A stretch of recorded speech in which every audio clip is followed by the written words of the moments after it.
Anusuya Daisy Ernest, additional superintendent of police இருந்து நான் ஓய்வு பெற்றேன் காவல்துறையில் தமிழகத்தில். இன்றைக்கு நமது BJP Tamil Nadu Congress BJP leader in Tamil Nadu அவர் சொல்கிறார், அண்ணாமலை சார் சொல்கிறாங்க, எங்களுடைய காங்கிரஸ் தமிழ்நாடு காங்கிரஸ் கட்சியினுடைய தலைவர் செல்வ பெருந்தகை சார் அவர்களை சொல்கிறாங்க ரவுடின்னு சொல்கிறாங்க. அந்த ரவுடி அப்படின்னு சொல்கிறதுக்கு அவர்கிட்ட என்ன இன்க்ரீடியன்ஸ் இருக்குது, என்ன ஆதாரம் இருக்குது? இப்போ என்ன அவர் பேரில் ஹிஸ்ட்ரி ஷீட்டர்னு சொல்கிறாரு. ஹிஸ்ட்ரி ஷீட்டர்னால் யாருன்னு தெரியுமா இவருக்கு? இவர் ஒரு ஐபிஎஸ் ஆஃபீஸர். இன்றைக்கு தமிழ்நாடு காங்கிரஸ் கட்சியினுடைய தலைவர். அவர் ஒரு எம்எல்ஏ.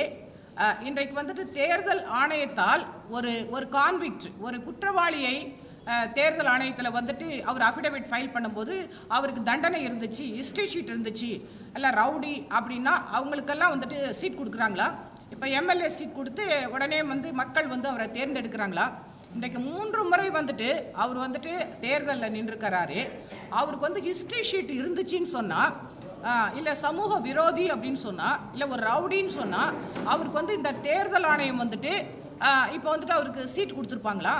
இன்றைக்கி ஒரு மக்களால் தேர்ந்தெடுக்கப்பட்ட ஒரு எம்எல்ஏ. ரெண்டாவது அவர் ஒரு அதாவது சட்டமன்றத்தில் சட்டமன்ற தலைவராக இருந்திருக்கிறாரு காங்கிரஸ் கட்சி சார்பில்.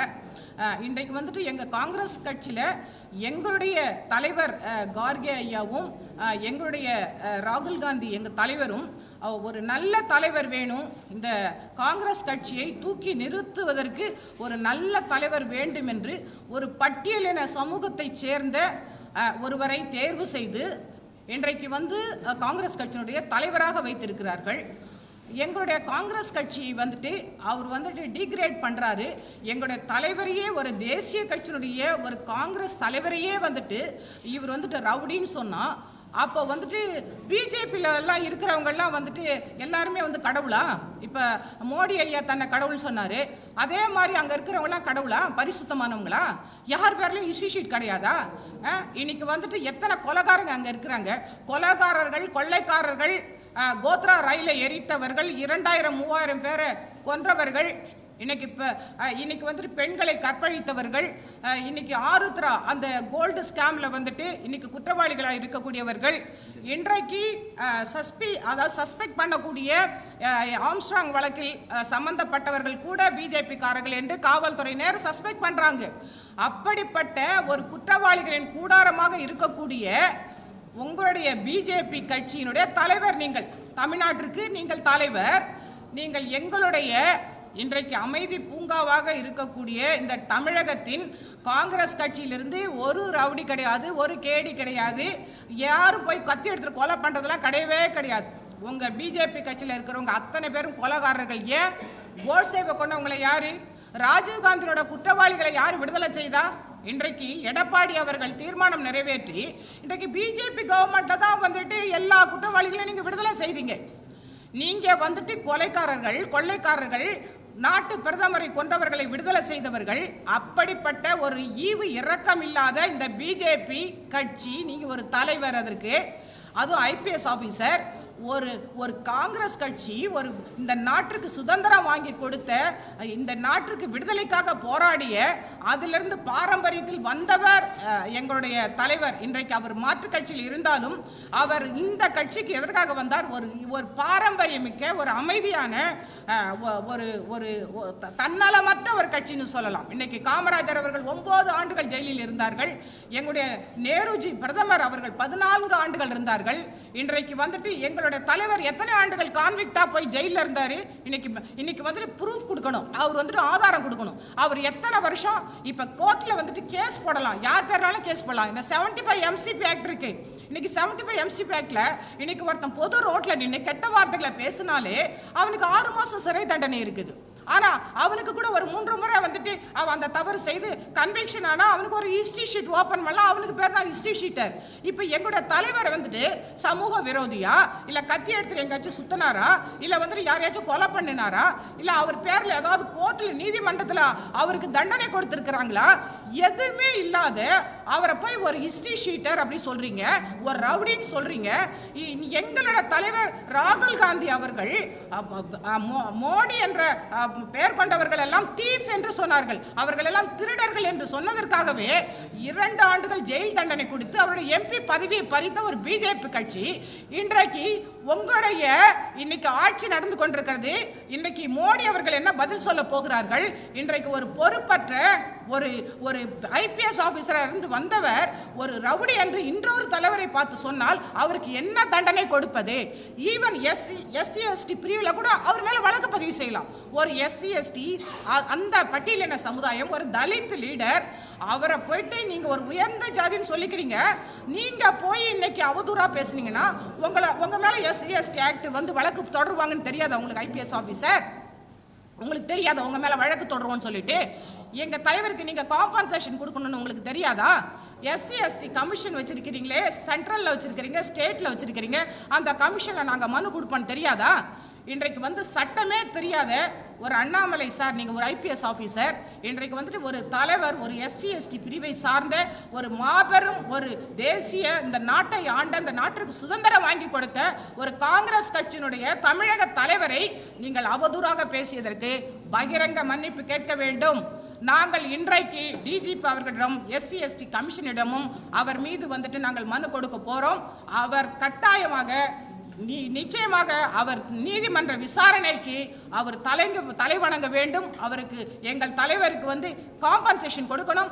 அதே மாதிரி பகிரங்க மன்னிப்பு கேட்கணும். அவரு அப்படி கேட்டால்தான் அவர் பதவி விலக வேண்டும். இன்னும் அதிகமாக சொன்னால் அவர் ஒரு லாய்க்கு கிடையாது.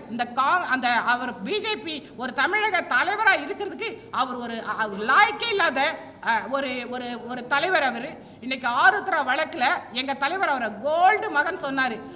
அதனால கோல்டு மகன் சொல்லி வர நல்லா தானே சொன்னாரு. ஏன்னா தங்கம் அந்த கோல்டு ஸ்கேம்ல யாரு ஈடுபட்டது? இன்னைக்கு அஞ்சலிங்கிற ஒரு லேடி இருக்கிறாங்க, அந்த குற்றவாளியை நீங்க சேர்த்து வச்சிருக்கிறீங்க. இன்னைக்கு சஸ்பெக்ட் பண்றாங்க, யாரு ஆம்ஸ்ட்ராங் கேஸ்ல சஸ்பெக்ட் பண்றாங்க. அந்த மாதிரி குற்றவாளிகள், கொலைகாரர்கள், இந்த நாட்டை கொள்ளையடித்தவர்கள் அத்தனை பேரையும் உங்க கட்சியில வச்சுட்டு இன்னைக்கு வந்துட்டு எத்தனை அதானி, அத்வானி இந்த மாதிரி ஆட்களை கொண்டு போய் நீங்க பணத்தை ஃபாரின்ல பதுக்கிக்கிட்டு எல்லா கொலை கற்பழிப்பு அத்தனையும் வந்து செய்துட்டு இன்னைக்கு எங்க தலைவர், அவருக்கு என்ன ரெக்கார்ட் இருக்கு, என்ன ஆதாரம் இருக்கு? அண்ணாமலை சார் நீங்க வந்து ப்ரொடியூஸ் பண்ணணும். அவர் எந்த ஸ்டேஷன்ல அவர் பேர்ல ஹிஸ்டரி ஷீட் இருக்குது, அவருக்கு வந்துட்டு போட்டோ ஓட்டுவோம். நாங்க போலீஸ் ஸ்டேஷன்ல போட்டோ ஓட்டியிருப்போம். இவர் ரவுடி, இவர் கேடி, இவர் டிசி, அப்படி வந்துட்டு நாங்க வகை பிரித்து வந்துட்டு நாங்க போட்டோ வச்சிருப்போம். அந்த போட்டோ இருக்கா எங்க தலைவருக்கு? எந்த ஸ்டேஷன்லயாச்சும் அவர் மேல வழக்கு இருக்கா? இல்ல அவர் கன்விக்ட் ஆயிருக்காரா? யார் பேர்ல வேணாலும் கேஸ் கொடுக்கலாங்க. இன்னைக்கு அவர் பொது வாழ்க்கையில் இருக்கிறார்.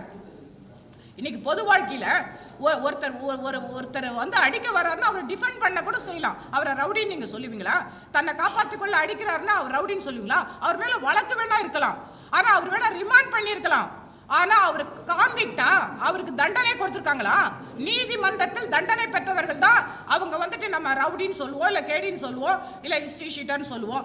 ஒண்ணுமே இல்லாத ஒரு அப்பழுக்கற்ற எங்க தலைவரை, எங்களோட காங்கிரஸ் கட்சியை, எங்களோட காங்கிரஸ் தலைவரை, ஒரு பட்டியலின தலைவரை அவமானப்படுத்த வேண்டும் என்பதற்காக, உங்களுடைய கொள்ளைகளை பற்றி அவர் பேசிக்கொண்டு இருப்பதால் அவரை அவமானப்படுத்த வேண்டும் என்பதற்காக இன்றைக்கு நீங்கள் என்றைக்கோப்பட்ட ஒரு சிறு வழக்குகளை வைத்துக்கொண்டு அவரை நீங்கள் பேசுகிறீர்கள். ஆனால் எங்கள் தலைவர் ஒரு பட்டியலினத்தை சார்ந்தவர். அவர் மிகவும் ஹியூமிலியேஷன் இருக்கும், கஷ்டப்பட்டிருப்பாங்க. இன்னைக்கு ஒரு தலைவர் பதவிக்கு வரதுக்கு இந்த சமுதாயத்துல அவர் என்ன கஷ்டப்பட்டிருப்பாரு?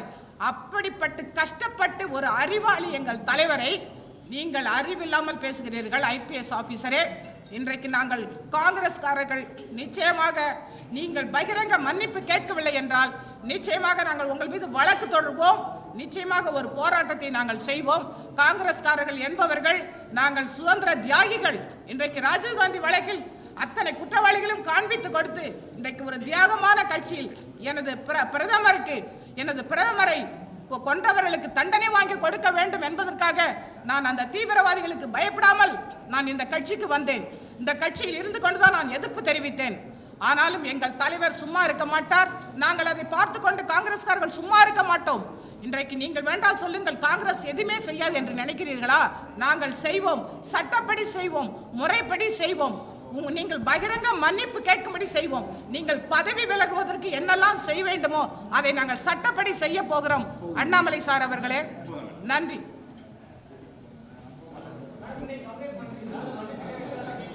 எங்க தலைவர் அனுமதியோடு இப்ப நாங்க கம்ப்ளைண்ட் பண்ண போறோம். டிஜிபிக்கு மனு கொடுப்போம், SC/ST கமிஷன், ஈவன் சென்ட்ரலுக்கு மனு கொடுப்போம். எல்லா இடத்துலையும் நாங்க even human rights commission humiliation கொடுப்போம். எல்லா இடத்துலையும் நாங்க மனு கொடுப்போம். நிச்சயமாக அண்ணாமலை அவர்கள் நீதிமன்றத்தால் தண்டிக்கப்பட வேண்டும். பொது மன்னிப்பு கேட்டால் ஒழிய அவர் பதவியில் இருக்கவே முடியாது. அவர் பதவி விலகும் வரை நாங்கள் நிச்சயமாக அவருக்கு எதிர்ப்பாக நாங்கள் சட்டப்படி நடவடிக்கை எடுப்போம்.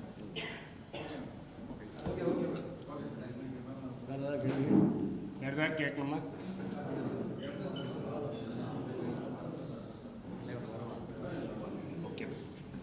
தலைவர் 10 நிமிஷத்தில் வந்துடுவாங்க. தலைவர் 10 நிமிஷத்தில் வந்துடுவாங்க.